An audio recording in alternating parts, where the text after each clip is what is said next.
Hi everyone, welcome to films to fashion. So இன்றைக்கி நான் பேசணும்னு நினச்சது என்ன அப்படின்னாக்கா, சில மக்கள் இருக்காங்க, சில பேர் இருக்காங்க, அவங்கள்ட்ட சில குணாதிசயங்கள் இருக்கும். அதை நான் நிறையா பார்த்துருக்குறேன். நான் ஒருவேளை நான் அப்சர்வ் பண்ணுறதுனாலே என்னவோ அந்த மாதிரி இருக்கிற குணாதிசயம் உள்ளவங்களை நான் அப்சர்வ் பண்ணுறதுனால எனக்கு தோணுதா என்னன்னு தெரியல.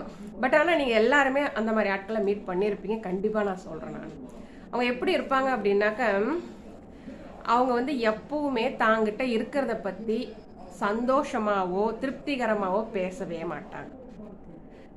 உண்மையிலே அடுத்தவங்களோட அவங்க வாழ்க்கை ரொம்ப நல்லாவே போயிட்டு இருக்குங்க.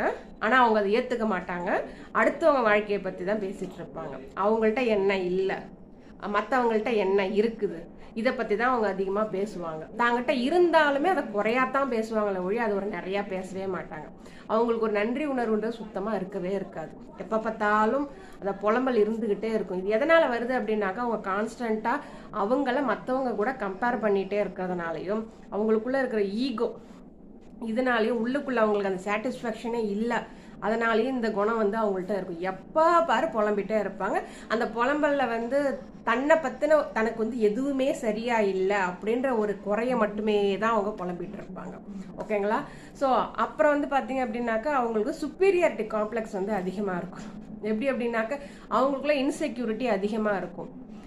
இதெல்லாம் உனக்கு தெரியாது, எனக்கு மட்டும்தான் தெரியும், நான் சொல்கிறது மட்டும்தான் கரெக்டு, இது கூட அது தெரிஞ்சுக்காமல் இருக்கிற அப்படின்னும், அப்புறம் அவங்க சொல்கிறத அவங்க சொல்கிறதா லாஸ்ட் பாயிண்ட் அப்படின்னு நாம் நினைக்கணும் அப்படின்னு அவங்களுடைய வாய்ஸ் ஹையாக இருக்கும். அந்த மாதிரி இருக்கிறவங்க உண்மையில் உள்ளுக்குள்ளே இன்செக்யூரிட்டியில் மாட்டிகிட்டு இருக்காங்கன்னு அர்த்தம். அதே மாதிரி நீங்கள் அவங்க இப்போ ஒரு ப்ராப்ளம் ஒன்று புலம்புறாங்கன்னு சொல்கிறேன் இல்லைங்களா, அவங்கள்ட்ட போயிட்டு அந்த ப்ராப்ளத்துக்கு ஒரு சொல்யூஷன் சொல்லி பாருங்கள். அது சொல்யூஷனுக்கு ஒரு பிரச்சனை தேடுவாங்க. அதனால் அவங்கள்ட்ட நம்ம பேசவே முடியாதுங்க. ஸோ இவங்களுக்கு இந்த மாதிரி இருக்கிறவங்கள்ட்ட ஃபஸ்ட்டு தாங்கிட்ட என்ன இருக்கோ அதுக்கு நன்றி உணர்வோடு இருக்க மாட்டாங்க.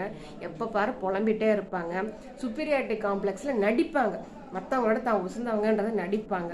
அவங்கள்ட்ட நன்றி உணர்வே இருக்காது. இந்த மாதிரியான மக்கள் உங்களை சுற்றி இருந்தாங்கன்னா, தயவு செய்து அவங்களுக்கு எந்த அட்வைஸும் பண்ணாதீங்க, எந்த சொல்யூஷனும் சொல்லாதீங்க.